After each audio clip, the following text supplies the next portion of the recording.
Hi, everyone. My name is Anna Foster. I am the founder and CEO of A Maven's World in the Global Maven Women's Conference. And I work with small businesses, organizations, and corporations on brand consulting, strategy, mindfulness, as well as DEI. Beautiful, beautiful, beautiful. All right. So Anna and I have been trying to connect for such a long time. So 2 years ago when I started this podcast, she was like, let me just put the exclamation. When you guys were getting married, you had your list. You had the A list. Mm-hmm. And that was 8 weeks to 9 weeks before the wedding. Yes. When the people started saying, no, I can't come, then you went to the B list and the C list.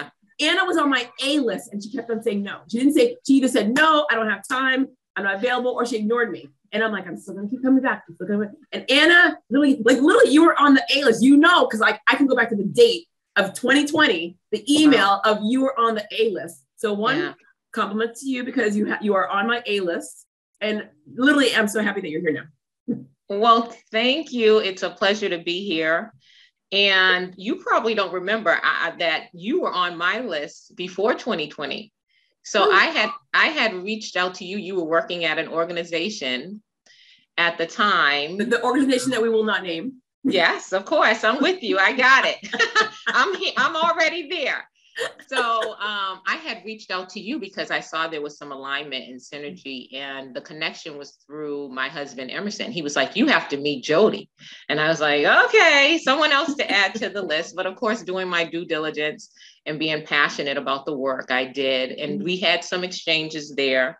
And then, when you reached out, it depends really on when people catch me. So when you say either I ignored it, it was definitely not by intent. Sometimes I'm just really, really overwhelmed with just life. Yeah. And so I kind of put things in a certain space. And so when I say no, it's more of like a not right now. But look at us, we're here.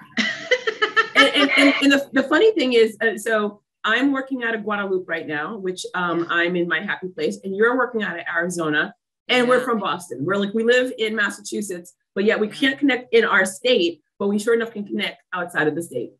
Yeah. Well, we're actually, we're in a location physically, but I always like to think that we are of the world. that is so true. Yeah, especially because the world is open too. Absolutely. And the virtual world, just opens our doors to so many different things. So, yeah. All right. So before we even start talking about how Zen we're trying to get our lives, how Zen we were and we've always been, and then life happened, and then we're trying to get back into the way that we were. I want everyone to understand who Anna is. In order to understand a small business, a consultant, an entrepreneur, innovator, we have to understand who the human being is. And I think that's one of the things where I focus so much on, because I don't care about your service. I don't care about your product if I don't understand how it happened. Like, what were the steps that led us here? So from zero to college is where I want to start. Right. Who are you? Where are you from? Tell me your story, please. Sure. So my story is, I'll start first by saying that I'm the youngest of 7. So that'll give you a glimpse into my life. Oh yeah. I was gonna say, we're gonna definitely talk about that. That in itself is a whole different dynamics. But yes, just go. But I'm holding on to the youngest of 7. Youngest of 7. My mom had me in her 40s. She was a Renaissance woman. And both of my parents migrated here from the South. My dad coming from Memphis, Tennessee, and my mom coming from Mississippi, looking for work in the 60s. And so they moved to Boston. I was born in Boston. My other siblings were born in the South.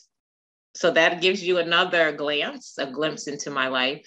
I was born in Boston, and both my parents were educators, and they taught for many, many years and retired from teaching. So I was born in Mattapan, which is a town in Boston, so the inner city. But the interesting thing is, even though I resided in the city, I went through a program which It's called the MECO program, but it's also kind of a nice way of saying busing. And every day as a young child, from elementary school to high school, I would ride the bus for 4 hours to get an education every single day. And I went to school in Marblehead, which is so wait. So, all right, I am dying right now. I'm dying right now because one, I live in Marblehead, right? No, I didn't know that. 13 years. 13, oh my God. What? Like, so I'm sort of like, I go, what do you mean what? Yeah. So 13 years I've lived in Marblehead. I'm still living in Marblehead. So that's number one, because like an island kid needs to be by the water. So that's, I agree. So for me, every day, so people always laugh. They're like, you're in Guadalupe getting inspired. I go, you look out your window. I go, I know. I look out my window. I'm looking at the water. I'm inspired, but it's just a whole different kind of being inspired. Yes. All right, we're going to rewind. Why, of all places in the country, Boston for your parents? You know what? I never asked them the question, but my thought is, one, my mom's sister was here. So she had one family member here. And I think my dad had some friends here, and this is where they could find work. Okay. All right. And this was what year? This would have been in the 60s. Okay. So my late dad, 60s. The late 60s, same thing for me. So mom and dad, so dad came here in 1968 from Haiti. Mom came 8.5 months pregnant with me in 69. And then they started in Brooklyn, New York. So I was born in Brooklyn, New York. So conceived in Haiti, fingers, toes, everything, all the food, born in New York. My dad's like, this is not the way I want to raise my kids in a big city. Wow. Came to a cousin's graduation in Boston and said, like, I go, saw Charles River, Charlestown. And my dad's like, it's synergy. And I'm like, whatever's. Came here. Yeah. Came into the city. We were in Dorchester for a year. My dad's like, it's still right next door to me. Right next door. Yeah. Still didn't feel right. Went to Cambridge. We were there for 2 years. He's like, still doesn't feel right. And then went and found this little town called Brockton, because Brockton was a town when we moved there, and it became a city. When I was in junior high school, it became a city. But that was where house, backyard, just like the essence of what he grew up with in Haiti. He's like, I need them to understand all of the possibilities versus being locked down in a small area where you're like, you don't see anymore. Right. So I love that your parents wanted more for you. And educators, were they in primary school, high school? What did they teach? High school. And they both are, my mom was both my parents were very athletic. So my mom was volleyball. She coached volleyball, basketball, and my dad taught health and coached track and basketball as well. So very deep into sports, my parents, and especially during, that time, just based on what you were saying, we always had a running joke, like, why Boston? Why did you move here of all places? Well, especially because all your siblings were born in the South. And then they imagine them coming up here. What were their thoughts? Because you're the younger, this is all you know, but you're hearing the stories. Yeah, I mean, even now I hear the stories, because they still, even though we don't get back there much, they still have that connection to the South. And I'm just, as the baby sister would, I'm just like, okay, I don't. So it surprises me because since the day that I met you, the day that I saw you, obviously social media, I thought you were from the islands. I would have, if I had to I still get it. And sometimes I correct people and sometimes I don't. Sometimes people say my Haitian sister, they think I'm something. Like literally, like everything about you just does not remind me. I mean, mind you, it's not like it's like a bad thing towards African Americans. But when you're Caribbean, and it's a compliment when you can see your own people. And so it's the vibe.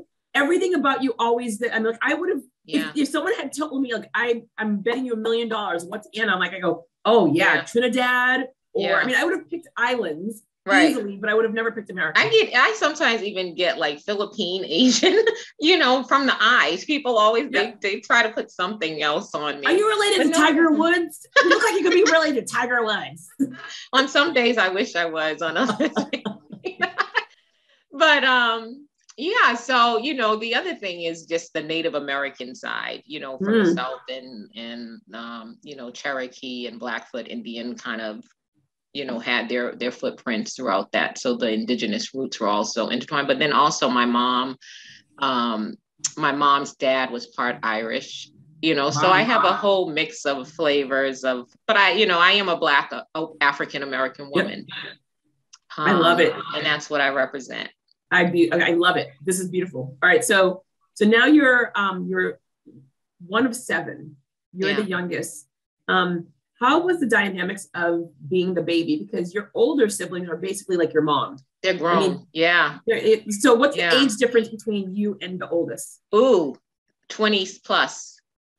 Wow. You could have literally been their child. Because my mom had my oldest sister at 25, and then she had me in her late 40s.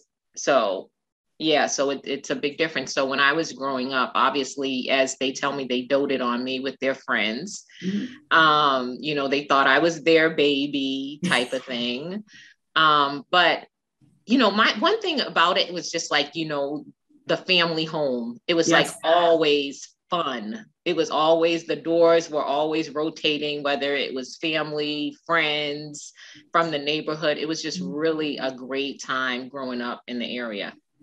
I love it. Well, the thing is, you have your own party at all time. I mean, look, you don't even have to have outside kids. You just, everyone was there. So how are the holidays and how are activities with the family now? You have your own Soul Train line, literally every line dance that you can think of. And it's funny because, and my husband Emerson, it's funny because he's Jamaican. He came from here. He came to America when he was 7. Mm-hmm. And when he first was introduced to my family and would join us for the holidays, he would be like, "Oh my God, this is overwhelming. This is overwhelming." Mm-hmm. Because literally the structure, it's not so much the Jamaican culture. It's a part and parcel of who he is as well, and his family upbringing is is much more quiet. The dynamic is much more quiet. And so I literally would see, he would sit in a corner and read the Wall Street Journal, at a barbecue. And I was just and then my family and with friends would be like, "No, he's really a nice guy. Stick with it." And I would be like, "Okay." But the good thing is he's the yin to your yang. You cannot have someone that's just like you, because I remember when we were little, friends would invite our parents to their church. So we're Catholic, sit, stand, kneel, sit, stand, go. We know our lane. When you're in the Caribbean, church is definitely more dynamic, but still it's pretty calm. Yeah. When you go to a Baptist church, which we had never gone to, which I belong to. We were, I was literally I held on to my dad so tight. I'm so scared. They're so loud. It's just so loud. I didn't know what to do because we were not used to it. It was so I get what he's feeling, where it's extremely overwhelming. And even where I have a very large personality, I embrace quiet like nobody's business. And people don't see it with me, because since I was little, where I could be in a corner with a stick and a rock and I would be entertained for hours. And yet I could be in New York City as well. Yeah. And people view it as, "What's wrong? Are you okay? No. Is everything all right?" No. When you're quiet. You just need the quiet time. Okay. So Mecco. Yes. For anyone that for anyone that is trying to figure out what Mecco is, it is busing, but it's also not just busing, but it is for the well-gifted children that are brilliant in every single way that they have found you. They have sniffed you out, and they're like, "I'm picking you because you are wicked smart." Yeah, and and I love the Boston, the Mass accent. Yeah, the wicked smart part. Yeah, and there literally is a wait list. You hear people put their children on this Mecca wait list, when they're 3. Yeah. So, were you the only one of your siblings, or were there more of your siblings? No, just me. It was just you. Yeah. And So I was how was that? literally thinking during, you know, because I'm sure you think during your sleep as well. And so It doesn't turn off. Yeah. And I was just thinking, like, in regards to just different incidences and places in my life, which I'm not the only one, which I had to navigate without having any preparation. And that was one of those experiences because no one in my family had gone through it. And at that time, it wasn't as though, you know, I was so young. I mean, who was I going to speak to? And if they did speak to me about what, you know, to prepare me for what was to come during those rides and going to sleep on the bus and waking up and also getting home, you know, when it was dark, but also having to compete with people that family structure and day activities didn't look like yours.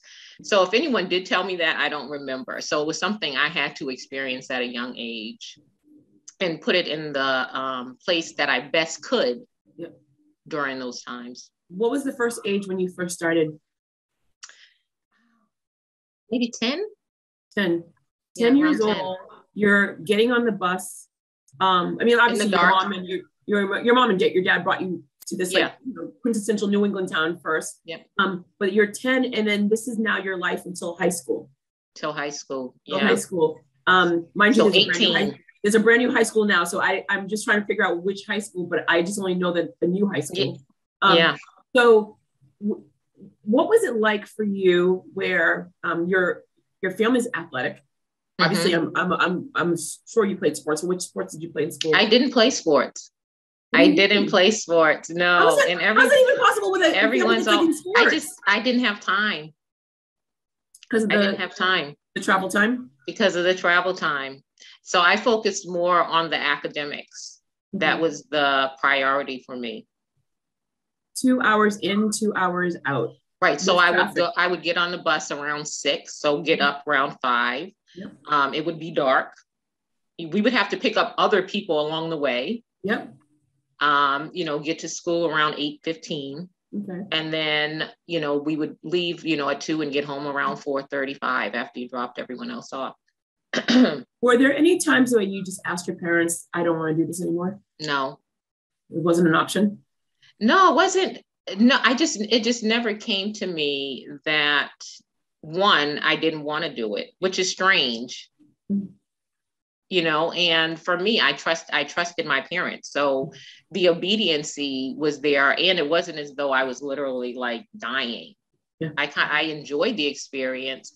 And I knew at an early age that it was balanced against what, you know, was going on in Boston public schools that I didn't want to be part of. Mm-hmm.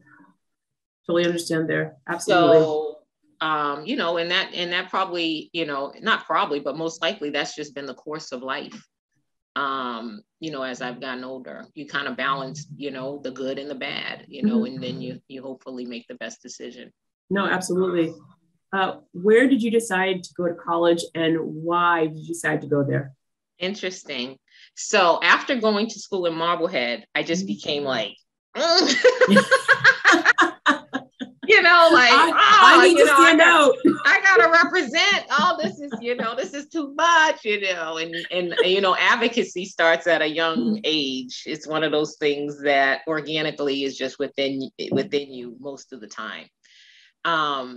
And also not just for, you know, women of color, men of color, people of color, but just women in general. That started for me at an early age. Oh, I didn't tell you that I have 5 sisters and 1 brother. So that also is part of the narrative. Did your brother and your dad survive the house? That's all I need to know. Did they survive? And are they okay with it? And my brother had lots of friends. He had lots of friends. I wonder why he had lots of friends. Absolutely. Like, I can go to a club, I can go to high school, or I could just go to my friend's house. And meet my future wife. So growing up with that many sisters and then being older, I saw a lot of things happen in their life as well, you know. So I think that's also why I'm always like, you know, when people are like, okay, well, this happened with this couple or this happened, I'm like, well, what about the woman? Yeah. What about the mother? What about this? So I've always kind of been like that. And I think that kind of goes back to my younger years as well. Your advocacy for women is my advocacy for elderly or children. For me, everyone in the middle, figure it out. The two, I mean, literally, because I don't care if you were the most racist old person, racist human being in the world. When you are old and you have no one watching you and you're still a curmudgeon, I have your back.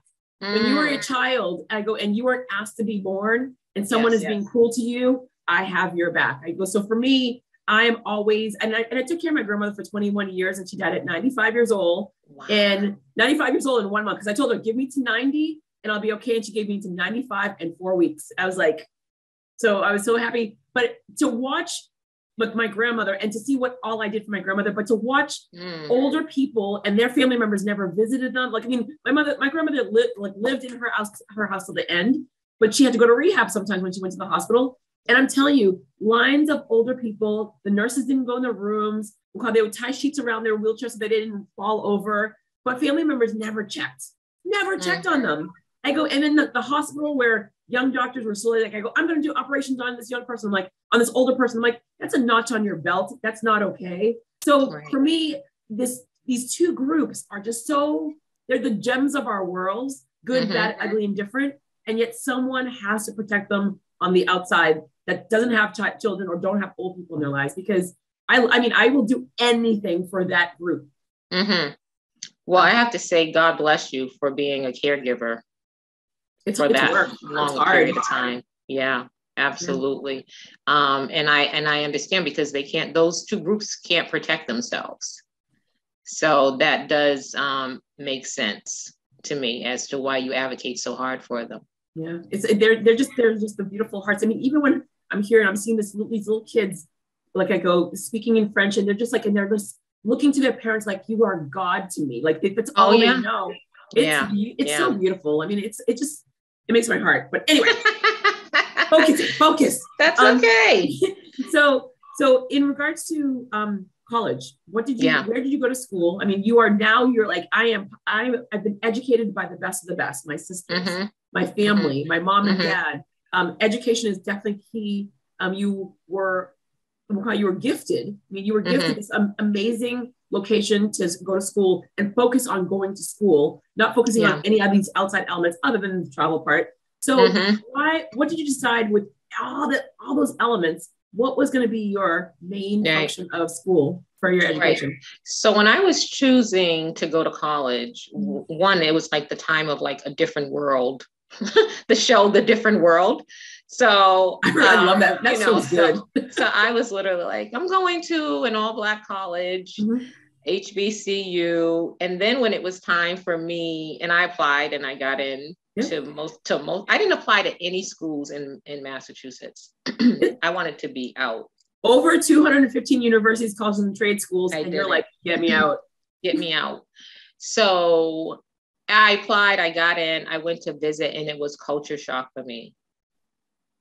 Not just, demographically how it looked, but the environment of where some of the schools were situated. And I was just like, I'm not going there. I'm not going there. I'm not, it's not my thing. And then I also think that it set into me that I wasn't going to see my family. Yeah. I hadn't already, I was already out of the house most of the time. I wasn't going to see my friends. So the whole social aspect of growing up in a community in Boston and loving your community and playing jump rope, on the streets and the fire hydrants and all those different things that I enjoyed doing. I only had like a glimpse of what that day-to-day was. So but I knew I loved it. So I was like, okay, even though I was supposed to be going off to college, I'm going to be leaving more behind than I'm willing to. And also what makes you you? Yeah. So I kind of felt disjointed in regards to that transition. Did you go there for the visit and you saw this, or did you actually get accepted and you started?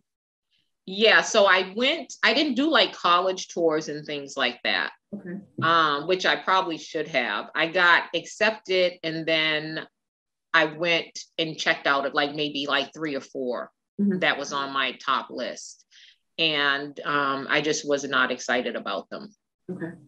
So not that I was disappointed about them either. It just wasn't it wasn't a good feeling for me that I felt like I wanted to uproot and go. And so being the baby sister, at this time, one of my sisters had graduated from Northeastern University, my middle sister, and had graduated from Suffolk University Law School. And so I literally was like, I need help. Now, mind you, I had no applications into any Boston public schools. I mean, any Boston schools. And it was like, I was supposed to start school in I think it was like May, June. So school was supposed to start in August. And I was just like in limbo with no school to go to that I wanted to go to. And then my sister was like, okay, let me check at Suffolk University. And then I looked at Suffolk University, and then I fell in love with it and went there. What was your major? So I started out, oh my God, I started out in a finance major, but that statistics class had me thinking something different. And so I went into business management. And mind you, during that time, I had always been a young entrepreneur at an early age. So it just aligned with, my entrepreneur a life of grandeur entrepreneurship. So I really don't know why we have not been best friends for quite some time. And I say this because growing up in a Haitian bubble, you only know what's happening. Like you go to school in America, but the second you walk through the door, you're back in Haiti. Food, everything, we're in Haiti. So the UN. I too was like, I'm here, and my parents picked Massachusetts because of all the education, things like that, which is very, very important. And I'm like, the second high school was done, I'm like, get me out of here. And so what did I do? I'm like, I want University of Southern California. And they're like, you're not going that far. There's no way. And I'm like, they were like, no. No. So my grandmother and my mother were on vacation together. They went on a mother-daughter trip, and I applied for schools, and I got into the University of Houston for track. And I'm like, I'm going. So my mother flew back in on a Saturday. I flew out on a Sunday because I was a mama's girl. And my dad's like, you are not going anywhere. I'm like, watch me, just watch me. So I go, and the first year, no lie, I cried every single day because when I tell you Haitian from the north going down south was a culture shock. Oh yeah. I feel you. Yeah. I feel you. And when people were like, when I said to people, I'm like, you really don't like it because my skin color? Shut up. What? What do you mean? Well, you're a Yankee. I'm like, no, Red Sox. No, I like I'm like, it was like you like no clue. No clue whatsoever. Every single day, people were waiting for me to mess up. And every single day I messed up because I'm like, I don't know what to say. I don't know what to do. You look like me. What's the problem? I don't understand. It was painful. It was painful. The most gullible person in the world goes to the South, reality check. I came back, friends would tell me jokes. I'm like, that's not funny. Don't say that joke. And I'm like, everyone's like, what happened to our Jodi? And then I moved to Australia for a year where it balanced me off. I just left. I was broken hearted about America. I was broken. I mean, literally the bubble protected me. And then, or the egg protected me, and literally they broke me. The yolk was everywhere. It got fried up, served on. It was horrible. And then I went to Australia, and I just evened out. But same thing. I mean, every country. So the Aborigines were treated poorly. There's racism there. So there was all these things where I'm like, all right, now I see the world that my parents did not let me see, or they said they wanted to protect you. They wanted to protect, but they said, I mean, they said it. They said it.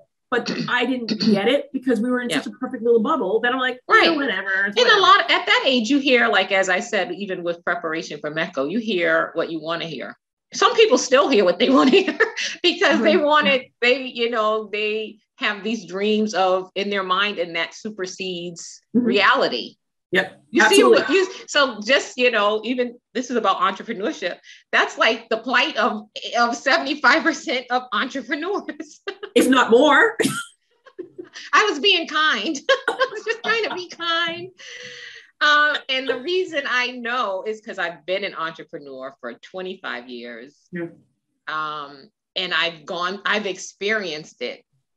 And I've had people say to me, well, why would you want to do that? Or why did you do that? And I was just like, why wouldn't I do that? I'm an entrepreneur with no clue on what the heck I was doing. Well, let's get to that. I mean, let's get to that. So we both went to Suffolk University. Yeah, Go Rams.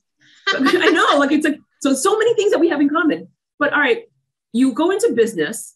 Yeah. Right out of when you graduate, do you go right into becoming an entrepreneur? I go, because this is now, this is part of you. This is something that you're feeling. Yeah. I go, this is what I know. Or did you experience the world of work and then you realize this is not for me? And if so, if that's the latter, what were the jobs that you had and what was it about them that made you think, I want to go on my own? Right. So it's like a combination of a whole lot of things. I actually went into life. So I actually for me, life kind of took over at an early age for me once I graduated from college.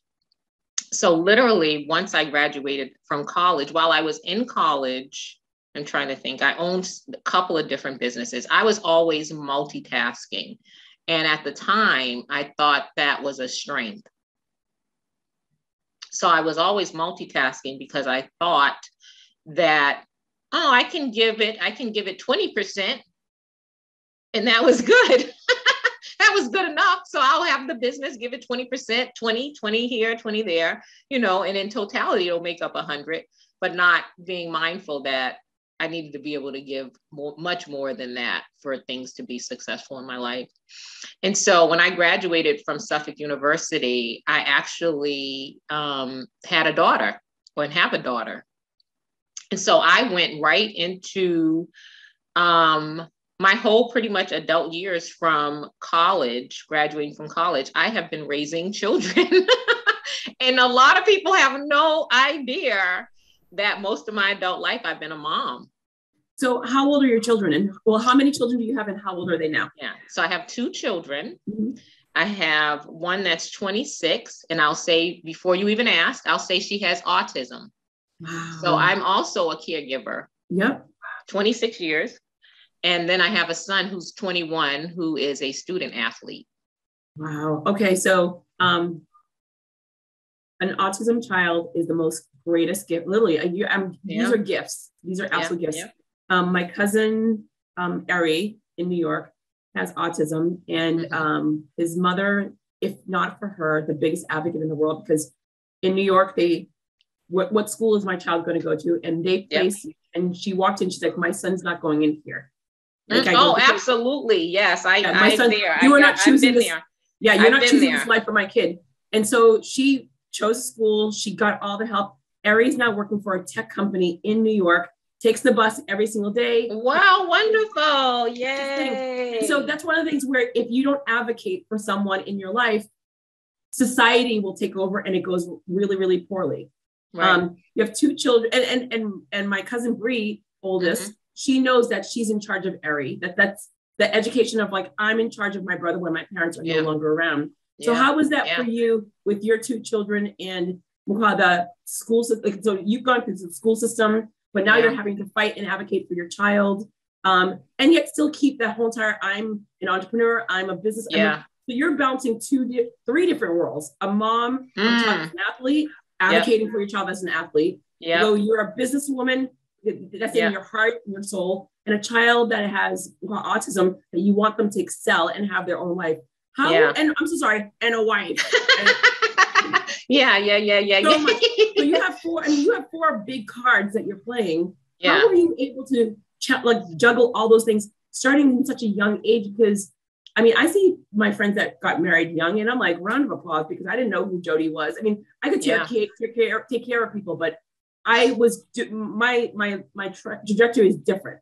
I'm very much like your mom in regards of like older parent, etc. Yeah. So for you, how were you able to balance all those things? Young life, you're coddled, not like I wouldn't say coddled, but you were like really protected by the shell of 6 siblings. Right. And then now you have these like really, really intense cards. Oh, yeah.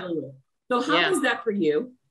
This is a very loaded question. So this is all. It's a very loaded question. So thank you for sharing about your family member. That's one of the things with regards to advocacy for individual with special needs. It's like a lifelong activity and journey. So what you have to do is, when you think about it, I literally was in my early 20s when I became a parent of a autistic special needs child. So again, one of those things like people, your people pour into you, but literally you're like in a state of just like, okay, it's very foggy and gray. And so, which is another reason why I'm so passionate about, you there? It's another reason I'm so passionate about, women and families and advocacy.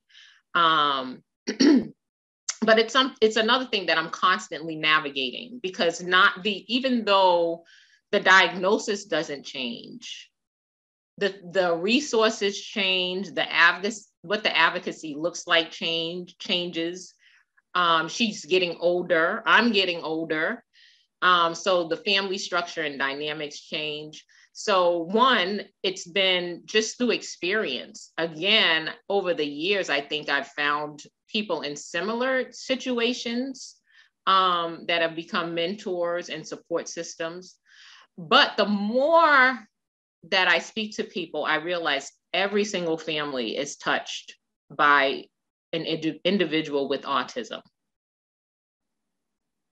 And it's just crazy to me. Like when I even think of where I grew up, it was like literally the families in the community. It was literally like every other house or every other 5 houses has someone in their family with autism.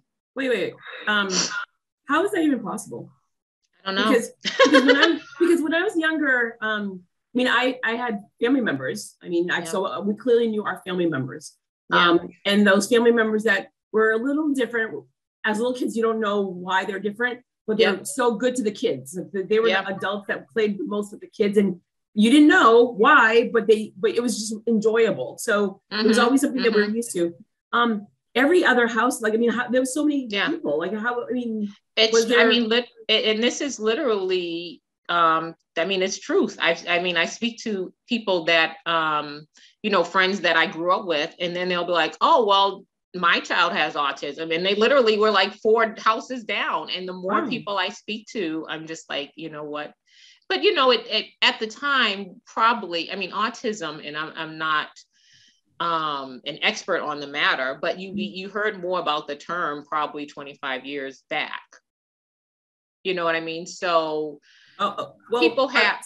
So I was going to say, to stop you for a second. One, you are an expert. Don't even take that away from yourself.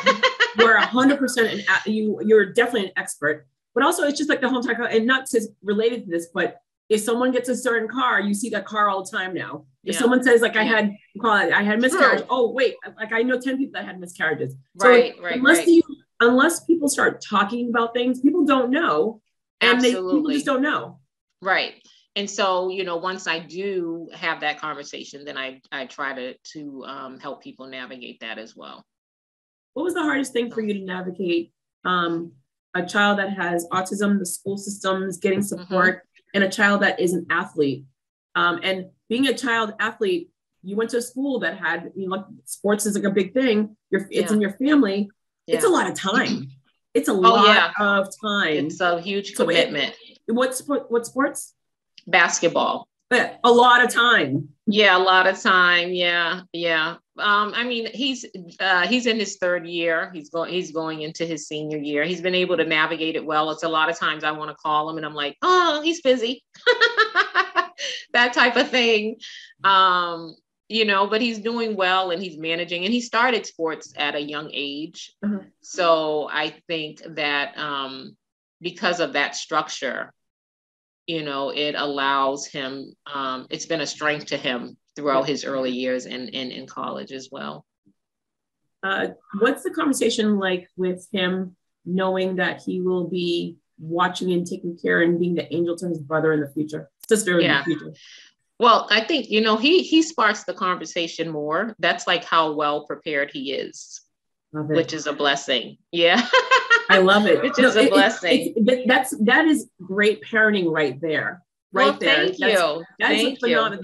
That makes my heart so happy just to know that he's the one that's like, okay, what's the plan? I mean, I think that's amazing. Right. And it's crazy because he's almost at the age that I was when I had her. And then fast forward, when I went to law school at Suffolk University, I had just had him.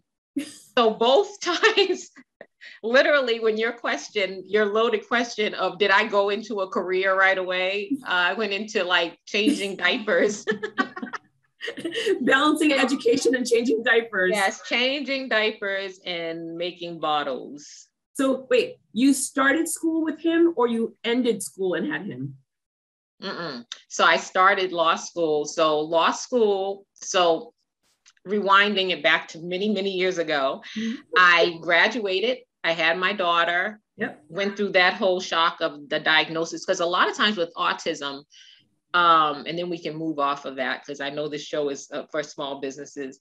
No, it's family and humans first, my friend. Oh, thank you. And hopefully it'll help someone along the way as well. But a lot of times with autism, the children reach milestones. So, you don't have any complications at birth, or I didn't.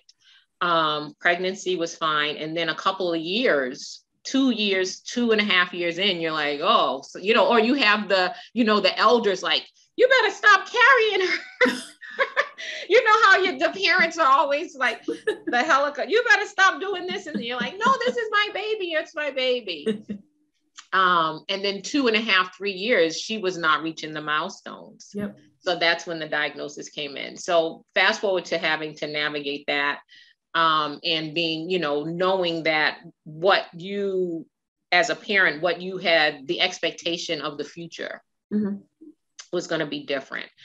But I always had that I was going to go into law. So I always knew that I wanted to go into law based on having a sister that practiced law and being around all her law friends and working in her law firm at 16 when I had no clue what I wanted to do. So I was in MECO, and then my sister, she would be like, get up and help me with this pleading.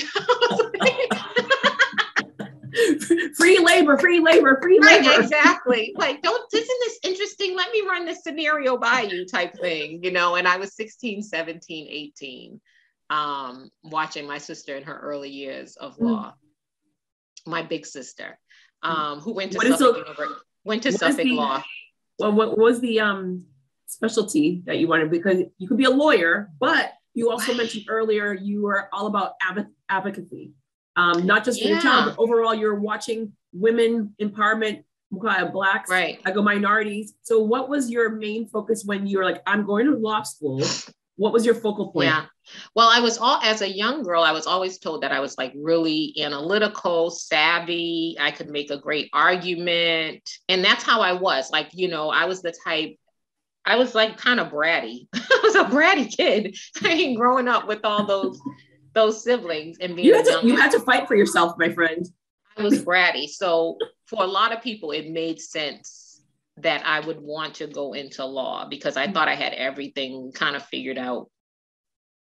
And so initially I worked in the Dorchester courts in the DA's office, with victims of violent crimes and things like that. And then I just realized, like, I'm not built for this. Well, you know what? It kind of brings you back because you go to school. So you're raised with this, again, you're in your own bubble, this family that is like protecting you and they have your back. You are going to school in a quintessential New England town. Then you go down south and you realize, nope, this is not what I've signed up for. And then you come back home and you're like, okay, now I'm back to what I'm used to. And now you're seeing so many different parts of the world and of society and of humans that you're like, what am I cut out for and what am I not? So like this is why I ask people connecting the dots. So I'm just helping the world understand who Anna is by everything that you've experienced. So, I think it's also the timing and the sphere of where you are in your life, how you perceive things. Mm-hmm. So, if I was not a young mother and raising 2 children and a wife at the time, would I have been prepared to take on, being in a court every day? Probably, yeah. But that was not realistic in my life. Right. So I did that for a while, and I was just certainly not cut out for just the argumentative side of law. And usually with law, people are just, that you're dealing with people's problems all day. And I don't use the word problems anymore. I use the word challenges. Yeah. But if someone was calling you or coming to see you, they have some issues, and you have to respect them, and you have to be able to assist them in solving solutions while I was dealing with all the other things that I was dealing with in my own life. So with doing that, I had developed the skill set of entrepreneurship again at an early age. So, and I've always realized that I was multifaceted. Okay. So I had to kind of spend some time mentally alone to figure out like who I am, because I've never physically kind of been alone, and what my value in service is going to be to the world, because otherwise I would just be lost and kind of shifted based on where people thought I should be. A young person having those deep thoughts is hard. I mean, it's to discover who you are. Most people don't do that until they're probably in their 40s, 50s. And I'm still doing it. No, absolutely. Absolutely. Yeah. But how are you at that age trying to figure out, like realizing, not trying to figure out, but realizing this is what I want to be known for because I'm choosing, this is what I'm going to do because I'm choosing. How did you get to that point? Because I think that, as you see that even last month of March, we had so many people that just walked away from jobs. Good paying jobs. Overall, in the past 9 months, we've had close to 20 million people that have left good paying jobs in America. Yeah. So, and being in Guadeloupe, I've asked a question. They're like, I go, it's happening here too. It's happening. Yeah. I've asked friends in other countries. It is happening everywhere where the pandemic pause really had people thinking, what kind of life do I want to live? And so you created something at such an early age in your 20s. How did you do that? Well, like what advice would you give to people that how you did it then and how you're doing it now? So I would say that, most of the time we're led by passion and what we like to do, which is great because ultimately when things come full circle, that's where we should be. But we don't necessarily know why and how or have any structure behind it. So for me, I've owned so many different businesses that have failed that experience is the best, which I can laugh about now. I wasn't laughing then, I was crying. But experience has literally been the best teacher. So when I came up with the brand Maven, a Maven's World, it was really it's an organic, it was an organic brand that came to me based on my past experiences. And it comes from the Hebrew word Maven, meaning a person who understands. So I realized even though I was the youngest in my family, I became like a confidant and an advisor and a solutionary person to people that were going through a lot of challenges. That I absolutely love. I think this is one of the things where people just pick the names randomly, but you actually went through this process for yourself that makes the most sense in regards of who you are and how your company is being developed. So from law school to the jobs, you're protecting, you're advocating. When did you decide it was now I need to go on my own and just do my own thing? Yeah. So I've worked in corporations. At the same time, I've had businesses standing up, and I just had so many balls in the air that literally it just all came crashing down.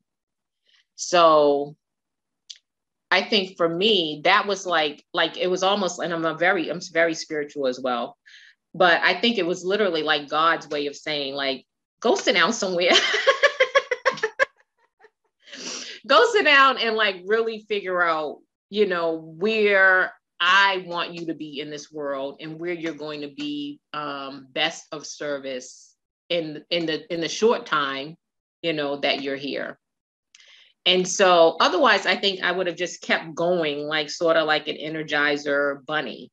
Because and I'm sure like literally when you're a resourceful person and people see you come out like crawling, like literally coming out of fires with your Beyonce hair blowing, and your lipstick and your lipstick still popping, they're like, oh, she's good. Yeah, she'll be all right type of thing. And then, the next thing is like, she's so good. How can she be of service to me type thing? And when you have a giving heart and personality and style, people are attracted to that. Yeah. And so when you're a giver, organically and innately, you just give because it doesn't seem like it's that difficult to do. Right. That's the one thing. The second thing is, I've been there before and I know that feeling. So why would I want that other person to go through it? No, there's a plus and a minus to that though, because you give so much. And absolutely. Then when you need, everyone says, well, Anna has always done well. Why do we need to help Anna? Anna will be fine. And that's my point. So you're going to continue that behavior or you're going to check yourself. And the checking of yourself is really life checking you. Yeah. So you have to, which is why I'm really big on mindfulness and intentionality, which were not words kind of like and discernment. Yeah. You asked me 10 years ago what those things were and how to practice them. I would be like, okay, whatever. But the importance of it for everyone, and I'm not just going to say women and women of color and the challenges, but the importance of it really being in the present and really finding power in those pauses of your life is so important and life-changing. And a lot of times we don't go to it, it comes to us. And so in doing that, ultimately, you would love to keep all of these structures standing and continue to build them. Mm-hmm. But if you do not handle them properly in the foundations, as you know, are not strong, they're not going to continue standing. And then you find yourself either rebuilding, which is nothing wrong with that, because sometimes you rebuild it and it's stronger and it's better. But you also have to be mindful about where you are in your life as well, in regards to timing and the ability and the agility to do those things. How did and I want you to name the corporate jobs you've had and the entrepreneurial jobs that you've done, and how did those make you who you are in regards of the strength that you give to other people? So I won't give them names because they don't exist anymore. Yeah, industries. But just give industries. Yeah. So the industries. Oh my God, going back, I was in the beauty industry. And I had, other than being who I am, I had no experience with the beauty industry. And I had staff members and I would come in, employees, and they would like laugh at me like, okay, she's about to leave. So we'll listen to her for now. But because they were the ones with the skills. Yeah. And they were like, when she leaves, we'll go back to doing whatever we want to do. It's so harsh. Yeah. Yeah. And then I was in the floral and gift industry because I loved florals and I loved the gifts. So I thought, well, that makes sense. I could be good at that too. In the same situation, the skill set I didn't have. So, and these are all businesses that I fought to sustain. Yeah. And fought to sustain them to the detriment of other things. And then I went to work at a couple of different corporations for the benefits. Yep. Which made sense at the time because I made some amazing, amazing relationships. But I always had entrepreneurship still standing somewhere. Mm-hmm. And so again, I was just really balancing way too many things and not having proper structure, strategy, foundation, and support. Because when I think about it, if I had the support of people I was actually paying, yeah, you know, which is a whole nother conversation, then the challenges wouldn't have been so difficult. You know, so we can kind of delve into why I didn't have the support. Yeah. You know what I mean? But well, I definitely want to talk about that, because again, going back to all these people that have just left their jobs, the micromanager is not there anymore. The colleagues that aren't supportive of me aren't there anymore. I'm working from home, and all of a sudden, not only is the big boss seeing what I'm producing, but I'm seeing how I can produce. Yes. And so that support system is really, really huge. And if you can't find it from others, how do you seek it out is always a very difficult thing for people to do. And so for you, how does, I mean, like, again, we're navigating a whole new world.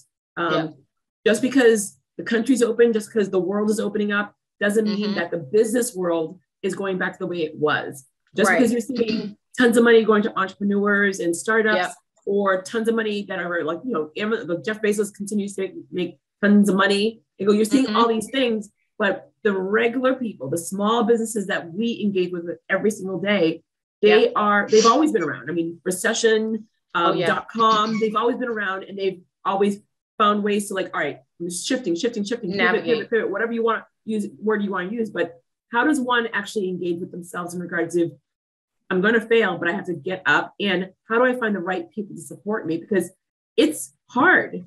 It's very, very hard. And I'll use an example of, as a single person, it is hard for you to make friends if you don't have them from college or from work. Yeah. So then you get older, you get married, and you have your married couples. Then you have your friends that have the kids. Yeah. Then you have the vacationing friends. So throughout your life, there's these buckets. But if you're a single person, it's harder. So now you're in the workforce, and you're at home during the pandemic. And I just got out of college, and now I'm going into the workforce. I'm going to get all these connections, and there's nothing. There's nothing. Yeah. So how do this is so much of the personal aspects of individuals that have come out for good, ugly, bad, and different during the pandemic. In what you do, and a little, this is where I'll like start. Look, I want you to start talking about what you do and how you do it and how do people find you. But with everything you're watching, how is that intertwining into what you provide for your customers, for your clients? Well, that's a lot. I do love asking those big questions. So one, I will say, to rewind a bit, entrepreneurship is a lonely journey. But you have to really have tenacity. You have to be tenacious. You also have to be smart. And when I say that, you have to be smart in the sense of entrepreneurship is a business. So it has to be designed as a business from the ground up. And I think a lot of times people started just based on a feeling, which is nice too, but that's not going to sustain and drive revenue to your business. I was gonna say, it doesn't pay the bills. Doesn't pay the bills. And I hate to say it that way, but it's the truth. It's the truth. And I think in order to help people, we have to have candid, conversations. We have to have honest conversations. And I think I was actually, the people in my support system, in my circle, were kind of nice now that I think about some of my crazy business ideas, that they supported as my family and friends. But it was not enough to sustain the business. And that's what I see a lot, is that, we start with our inner network in our business. And then as entrepreneurs, if they don't support it, then we're mad. Just being truthful. My God, you just nailed that very quickly. Yep. Yeah, it's the truth. We're mad. They're every name under the child, child of God, because they didn't support, whatever we were doing, selling flowers or whatever. And there's only so many flowers or times they can come and support your business. So a lot of times we're creating these businesses and brands that there's just really no need.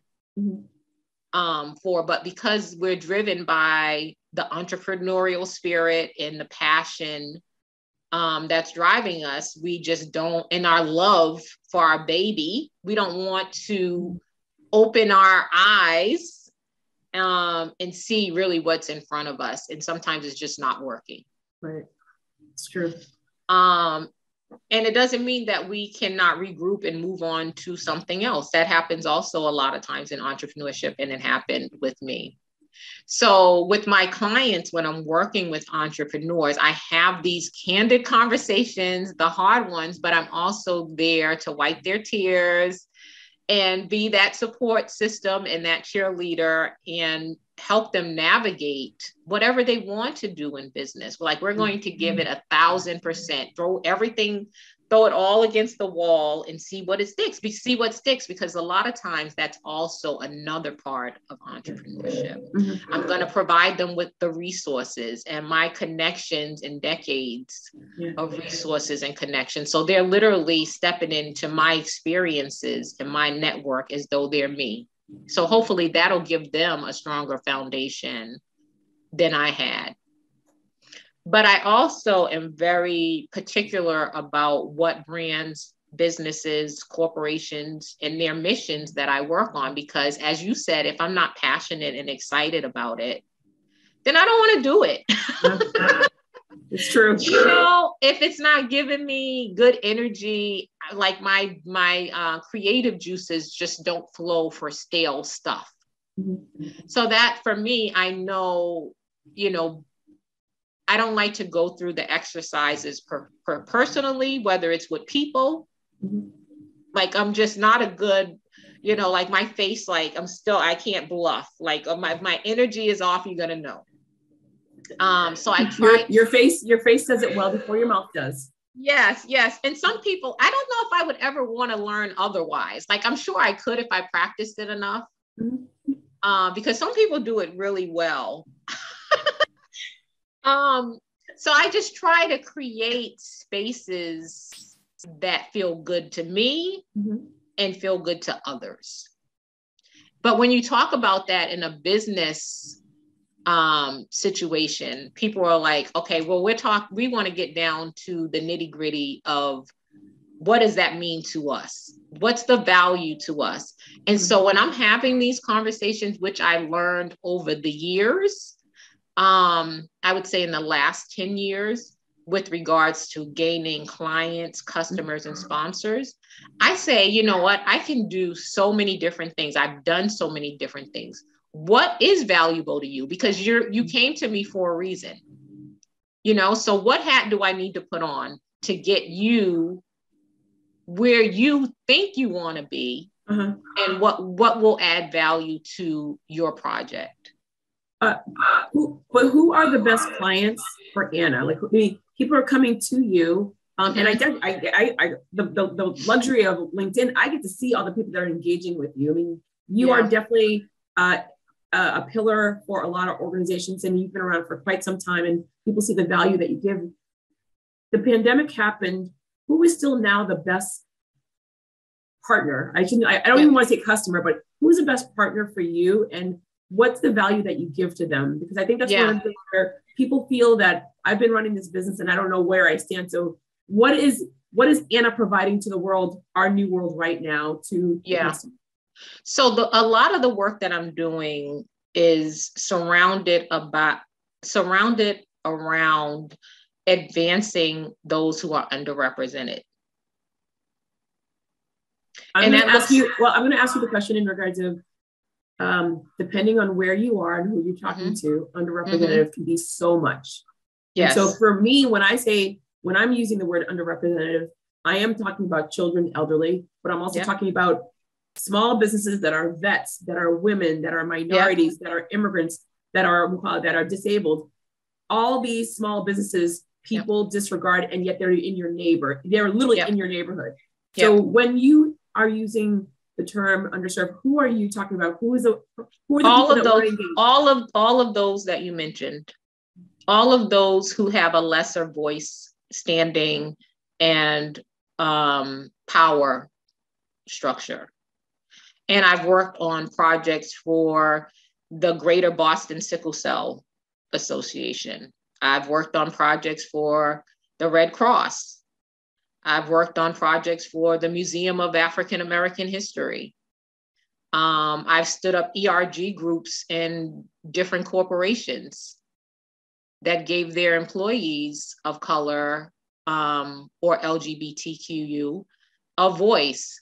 So all the, that's the thing with a Maven's world. People always ask me the question as to the question you asked, what does my the client base, it's just very vast in regards to the work I do. And again, I am very particular about what project I take on, because it's sort of like, it's still that creative side of entrepreneurship, but it's also the social aspect of entrepreneurship. Does that make sense to you? It does. It absolutely does. More so, I would like to know, walk me through the process. Sure. I am, let's just say, so do you focus on small, mediums, or corporate, or both? Because I'm going to give the example depending on which answer you give. So in the past, I focused on both. Mm-hmm. I think and when I say focused, I mean in regards to clients, because I have several different legs of what I do. So even when I'm speaking on a panel, I still consider that a sharing of resources, yes, or providing information to small businesses or mm-hmm. solo entrepreneurs. So for me, my client right now that I'm working heavily with is more larger corporations, but I also sit on small business boards, yeah, where, people have access to me. So I'm going to give you an example, and I'm just going to use, I'm going to use OCP, OCP is one of the largest energy organizations in Africa, the continent. Mm-hmm. One of their biggest problems is, being an energy company, you are known for taking away resources from the planet.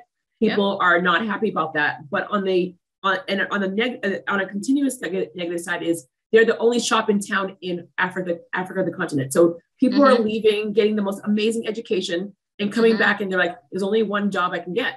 I'm locked in." So mm-hmm. people become lifers because there's no other choice. So now they're trying to build their persona with the people, mm-hmm. with the other countries, because other people know Exxon, they know they know other, like Sunoco, Sunoco, Sunoco. Until I went to Africa, the continent, I did not know about OCP, and they're huge. I mean, they mm-hmm. are huge. Mm-hmm. So a company like that comes to you and says, "We want to find more ways to not only get engaged with our employees, for them to see that we're going to offer so much more to you than just this job forever, that you're just like, I go to work, I do my job, and that's it. Mm-hmm. But we want to engage with the community to form a better relationship." How do we work with you to form a relationship with the people on the inside and the outside? Yeah. So first I need to find out what they've done. Mm-hmm. So it's very fact specific in regards to what they've done that worked and what didn't work. And that looks different for each company. Mm-hmm. And I'm big on data. Yeah. What are the numbers showing you? Have you done surveys with the employees and asked them? Because a lot of times the stakeholders and the people that are most affected are going to tell you why they're affected and what they need. Mm-hmm. So you have to have those conversations. And I think with, as you mentioned, with the ERG groups, you get that. Yeah. So we have to first figure out the culture of the organization, mm-hmm. what your employees are saying, what your stakeholders are saying about it. What have you done in the past? Have you been involved in the community? Are you new to the community? Have something mm-hmm. happened in the past where the community may not be accepting of your behavior, that you need to now have some crises, branding or something like that. So mm-hmm. it's very fact specific to the company. But that's a great example. But that's just some of the work that I do that is really kind of heavy and deep. And it takes a lot of time to kind of peel back those layers with regards to the projects that I work on. It's funny that you mentioned that you started in school with finance and that wasn't the thing that you do, but then full circle, you're doing it. I know, right? It's great. Well, yeah, usually in business, it comes back to that. Yeah. It comes back to that. So I love how you bring the work. I mean, like you're bringing all the pieces together and making them see things. I mean, you're a consultant, you're a coach, you're an advisor. You're giving them a clear vision of what they don't see. It's in front of them, but they don't see it. Well, isn't that like kind of what happens in all of our lives when we're sitting in it? You can't see it. You know, and that's right. And that's what coaching, having a great coach and working with consultants allow you to do. And sometimes you know, the thing is that when it's a trusted advisor, you have to take that advice, even though you may not want to, but you know that it's going to best serve everyone. Yeah, 100%. Yeah. March 2020, little trickles of, I think something's happening. We're not sure what's happening. And then all of a sudden we go from a trickle of what's happening overseas to the, we are shutting down maybe, to the we are shutting down. And for a year and a half, going into 3 years, pandemic. What did that do for you? What did that do for your family? And what did it do for your business and your clients? Yes. And during that, we had George Floyd. So we want to make sure that we add that into it. Because that's not even just. That's the next. We had a whole, that's part two of the, let's start with the pandemic first. Sure. Yeah. So luckily we had you normally would have our women's conference, the Maven Women's Conference. We would have that the first weekend of the year, the new year. And so everyone would come out, you know, they get to connect with everyone, see everyone, go through a lot of professional development. So we would do that year after year in January. So luckily 2020, we got through that session. Fast forward, you know, that's when COVID hit, you know, and literally the world was shaken up by it. For me, being in Boston at the time, you know, very cold winter. One, I have a daughter with autism who's home and I'm her caregiver. Son is away at school, but being sent home and actually being told to stay home once he got here for spring break, don't come back, everything's going online. And a few months before that, we had brought home a new fur baby. Yes. So for those that, you know, got pups during that time, they've been coined pandemic pups because that's a whole nother thing of socializing puppies and animals that came during the pandemic. They've experienced a love that no other pet will ever experience. And they will never forget it. That's the challenge. That is the challenge. If you want to have a newborn baby 24/7, now is the time. Now is the time. And they don't look like the traditional newborns, but they never leave your side. So lots going on in the foster household during that time. And I remember being out with a girlfriend and, you know, we were just having a good time. And she actually had clients that were in the medical field. And she was telling us like, oh no, you know, make sure this is coming. And it was almost as though she was telling us like aliens were going to be landing. So we were just like, because it was so foreign, you know, and so she's like, you know, make sure you get water, make sure you get Clorox and this. And we're just like, okay, another martini, please. But fast forward a couple of weeks later, the announcement was made, you know, that everyone was going in lockdown, quarantine, et cetera. And just I've always felt that I should have been somewhere tropical. Like I was just not meant to be in Boston, as we talked about earlier. And, you know, Emerson was working, everybody was virtual inside the home, this, that, and the other. And every day was just like a dark cloud for me, Like it was literally, you know, the first couple of months I was like, okay, this, that, and the other. But when you start adding all the requirements that COVID added to us personally in regards to how we would navigate our personal lives and also our professional lives, as being Zoom fatigued, et cetera, I knew, again, it was one of those things that in my mind, I didn't prepare for it, but something told me that this wasn't going to work well for me mentally, which would then affect me physically. So I said to Emerson, we're moving to Florida. And so literally I started looking for homes in Florida on the water. And he was just like, what? And we then moved. And so in the midst of COVID, I was gonna say, like during the pandemic, you were like, yes. I was like, we're doing the retirement life now. Yes, I was like, you know, literally, you're gonna feel it now, or you're gonna feel it later, because I'm going to have a meltdown. Like I was already balancing so many different things in my life, and to just wake up and be, you know, have to take the children out in the snow and then come back to the darkness and then the cold and this, that, and the other.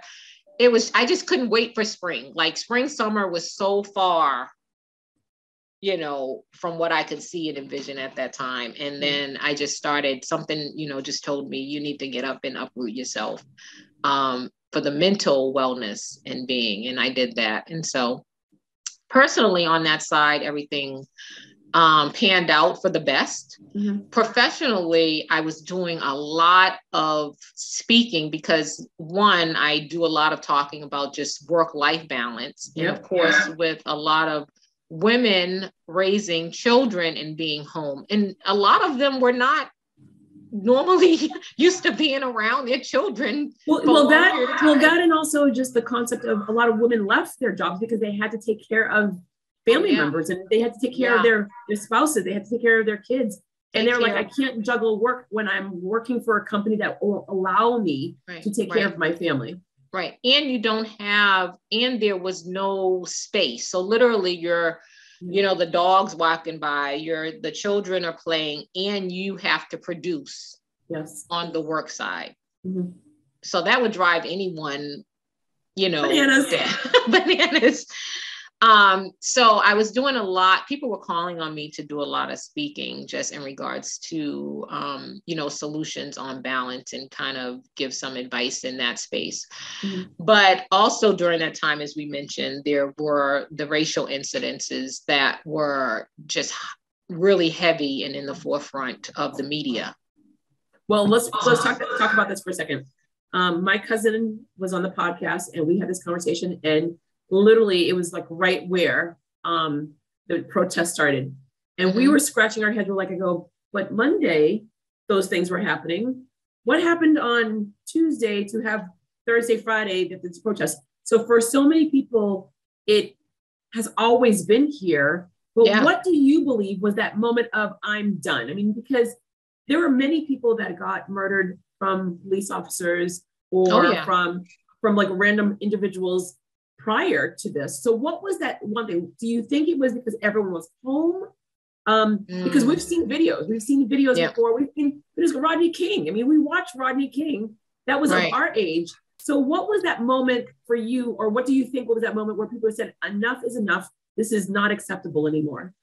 Right. And again, just going, I think, to time, space, and also media. So during the Rodney King, even though I saw it, I wasn't like, I didn't have to sit in it everywhere I turned. And did we? I don't think we had social media then. No, we didn't. We definitely didn't have social media then. If we did, I wasn't on it. So I think it was a culmination of all of those things that you mentioned, because these things have been going on hundreds of years. Forever. And there are people that have been advocating, for those people and made it their life mission and work to do so daily.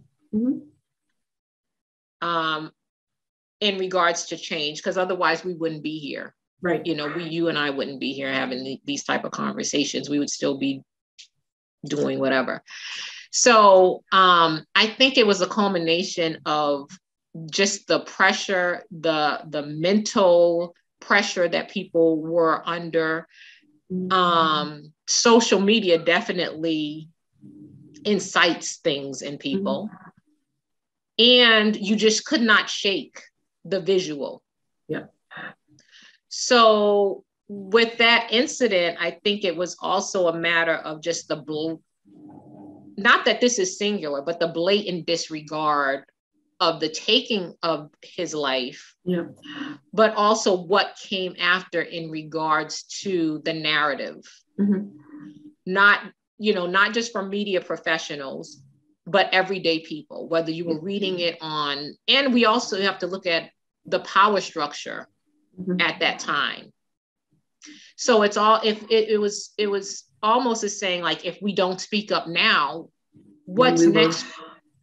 Say that again. When will we? When will we? What's next for us? So those that may have felt voiceless or have been not as voiceful at the time felt they needed to step up. And I think that was just personally, and you saw it kind of roll out within the corporate structure and figures as well. How did that change for you if you have your son that you're sending back to school? And so the school's open, going back to school. There's so much positives that came out of this, but there's still a lot of negatives that are out there. Right. How are you as a mother, as an advocate? How are you able to let your son go into knowing that this is a whole new world? And in college, it tends to be a little bit more protective, but in college is where the most advocacy starts. People get more amped up in colleges. Right. Before you're sending your kid to college, this is like the rite of passage, but now it's a whole different world because of the pandemic, because of all the racial injustice. Literally now at the top. I mean, it's floating on top of the soup right now. Before it was just kind of like in the soup. It is like floating on top of the soup. How do you juggle all of that? I mean, because you're like, as I'm talking to you again, I know Anna. I go, but I now know Anna. Like I've been saying to people all the time, I have had so many friends that I know you, but I didn't know you. Yeah. So and I think everything. Yeah. So for me, I think I've never been like a person that focused on race. I would say probably over the last 10 years, which is kind of later in my life. And even going through the MECO system and being the only person of color at times in the classroom, or even going through undergrad and law school, as you know, what that looked like. Now my siblings, on the other hand, coming from the South, they would call a spade a spade. Yeah. And I was always the person that was, and I don't know if it was naivete or what it was, I was always that person was like, well, maybe it wasn't that. Maybe they just didn't like that person type thing.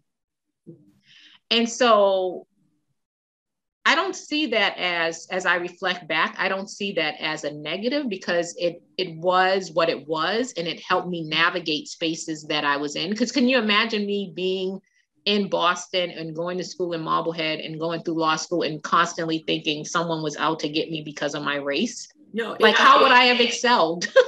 It's true. I think that's one of the things where that being naive for me, going to Texas, where I'm like, my parents were like, she's gonna get killed. She's just like, so roses, the world is good. And I mean, and I love that part of me. Yeah. Because I see it, but I'm not ignoring it, but I'm choosing to live a life where I can. Yeah. And that's like with me, like I wear my heart on my sleeve. So it's gotten broken many times and I've learned from it, but it hasn't gotten to the point where it's tainted or changed me.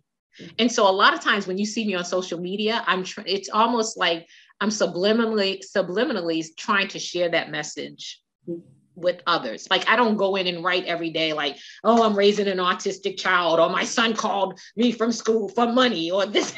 Like that's not my style. It's not my style, because I know the more that I delve into those things, I'll be stuck in it. And then how do I move forward? It's so much work to just move forward and pull yourself out of dark spaces. So just to answer your question and go back, what I did during that time is I started doing a lot of panel discussions on race, my experience with it, what I see now, and just saying enough is enough, because that was the point that it brought me to. Like, even though I had these experiences in the past, I had never thought that I experienced overt racism. But this right here was just like the height of disrespect, and it was nonsensical. So when they started compiling like the Breonna Taylor and all of these other incidences, I was just like, you know what, this world is really crazy. And I didn't really think it was that crazy, even though my siblings had told me long ago that the world is really made up of bad people and craziness. And what are you going to do about it?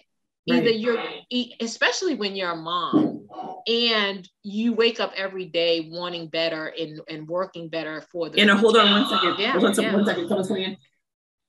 Bonjour. Yeah.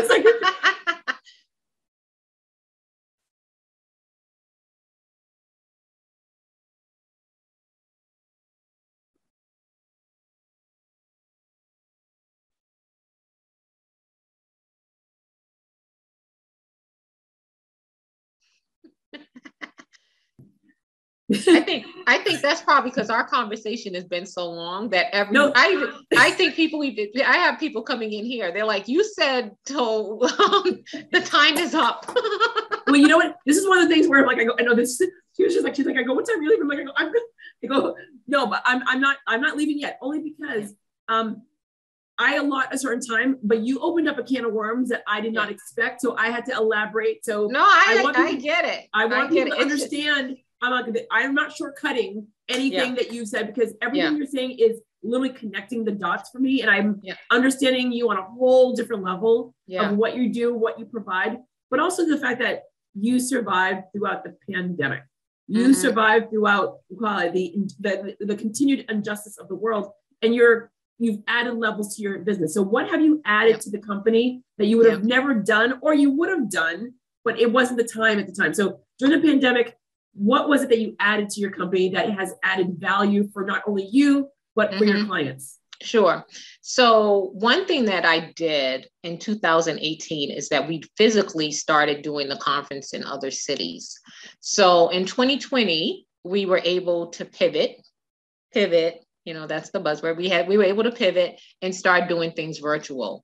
Now, but for that, would I have gotten on to doing online and virtual sessions in a conference? Probably not, because it was just a lot of work, and I didn't enjoy doing it then, and I still don't enjoy doing virtual conferences. But that was one of the things that we had to do. But the value there is it allowed us to go across borders and reach people across the world. So that was the great thing. It made it more global in the virtual sense.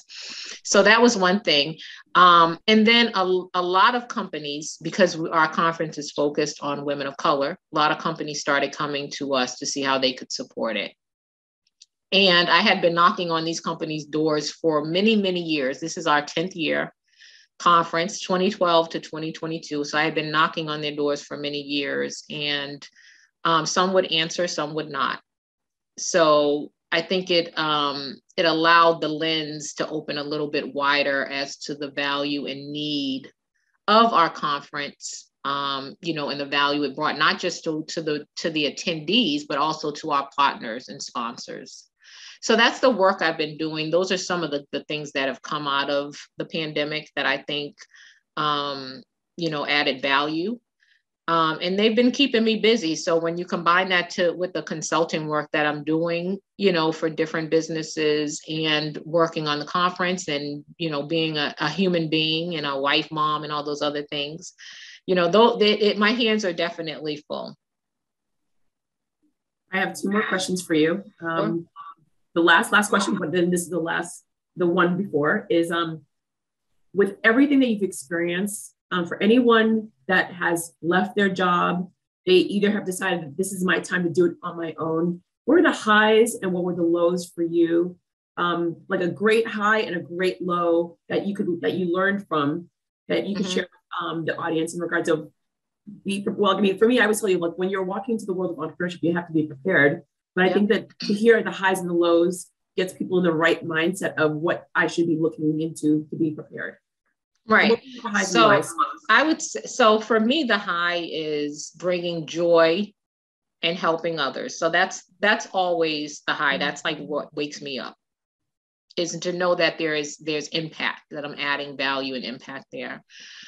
The lows is, I think everybody's going to fail. Like if you're not failing at something that you're trying, and I don't even know if it's necessarily failing. It's just, it didn't work out the way you planned it.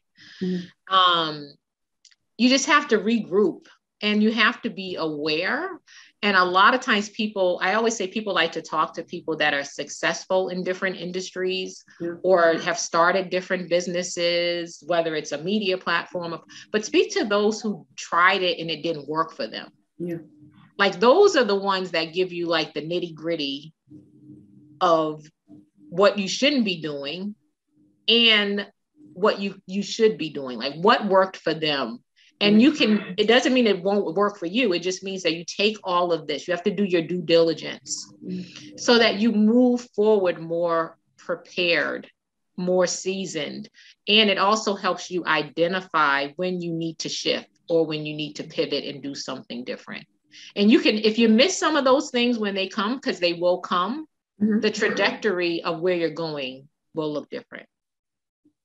Perfect. I mean, that's a perfect way to sit there and like lead into the question that I asked. And I mean, clearly I have definitely taken so much more of your time, but it's your fault. It's not me. It is your fault because you put there's many layers to the Maven. There are many, and mind you, we're going to have so many more conversations. And I always bring in, because like I love my family of minding your business. Yes. I love my family because. And I love the name because people really need to mind their business. They really do. When you mind your business, you can accomplish so much more. And you know, and the funny thing is people just assume it's a negative thing. I go, it is not a negative thing to mind your business. No, it is not a negative thing. That's the same thing when people think that bougie is negative. I'm like, it is not bougie. Bougie has never been negative in my world because my mother always said, my mother raised us to be conceited.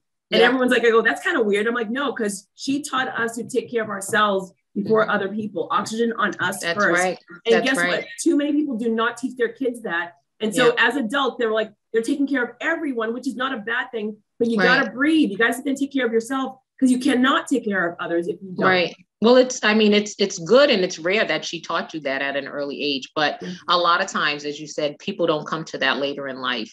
Yeah.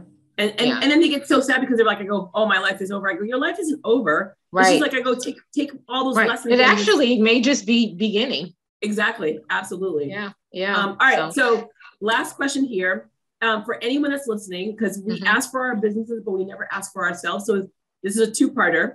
If you had a personal ask and a professional ask of anyone that's listening to you, what would be your personal ask and what would be your professional ask? So I'm going to just pivot off of what you said. The personal ask is take good care of yourself. Take care of your mental wellness and your physical being as well as your spiritual being. Because when you take care of yourself, then you can take better care of me.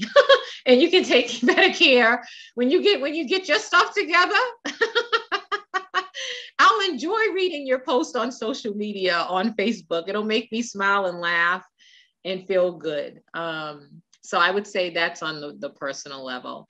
On the professional level, again, I'm always looking for sponsors. So that's the ask when I have the opportunity and the platform is to support my work. And when I say my work, I mean the conference and what I do for women of color. Because by supporting that platforms, it allows us to create, develop, and provide them with resources that help them personally, with their families, and professionally in their lives. I love it. I love it. I love it. I love it. Anna, thank you. Thank you. This was worth waiting for, my friend. This was worth waiting for. I mean, thank you. Again, I mean, which is the second part of it, not the second part, but a little other part. I never knew that you and Emerson were married. I knew you guys as individuals, but I never knew you were married.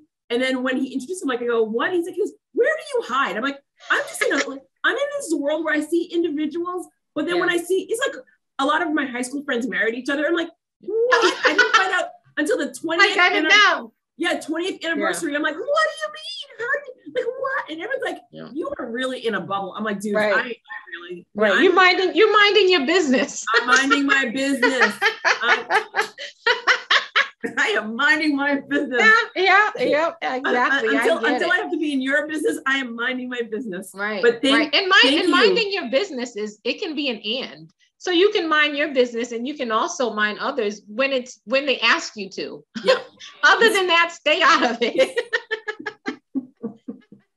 Oh, Anna, thank you so very much. You're welcome. Thank you. So Anna's in Arizona and she woke up early. Yes. So I'm actually, Guadalupe is still on the East Coast, so I'm up at a regular time, but like, bless your heart. And now everyone in your family is up thinking, what the hell are you doing? Like, why are you already gussied up already? It's so early. I know, putting on makeup, right? Now I'll head for the coffee, then I'll really be up. I'm such a coffee girl in the morning. I can't shake it. I've tried. I am not a coffee person, but when you're here, like I don't know, I just like the feel of it. And also when you're drinking, I'm a big tea person. I'm drinking tea all the time. But the coffee here it's small. You don't get I've had that. Yeah. When you're in Europe, it's potent, but it's small. They don't give you these big jugs, Dunkin' Donut jugs. Right. So it's nice to actually sit down and have a cup of coffee. But then you're like, why am I so jittery? Because it's I literally try to do liquids all morning. So I go from coffee to green tea and water throughout. Yeah, there you go. There you go. But it's been a pleasure, my friend. I hope you enjoyed the conversation and it helps people. Are you kidding me? You gave me more than I could have ever, what I could have ever asked for. I mean, I love it. And again, why are we not best friends? Because we have way too many similarities. So, right. Well, if I can come visit you, we will be. You can come and visit. Marblehead is your home before my home, my friend. You can come anytime you want. Oh, thank you. I appreciate it. Enjoy the rest of your day. Thank you, Brian. All right. Bye-bye.